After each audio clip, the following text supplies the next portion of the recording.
آجا نمیذاشتم ما هیچ وقت عکس بگیریم ازشون، نه عکس خانوادگی نه عکس مثلا تو عمومی میذاشتم. همش میگفتن عکس اون میفته دست کسی.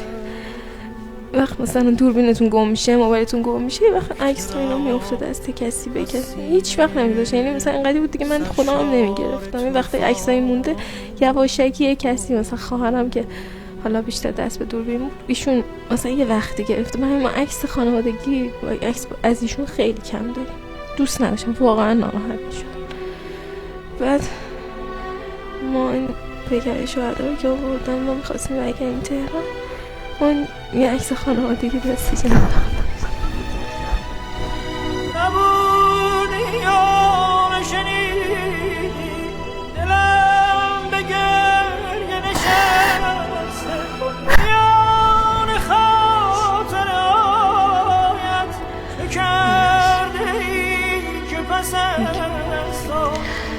عکس خانوادگی با یه شهید.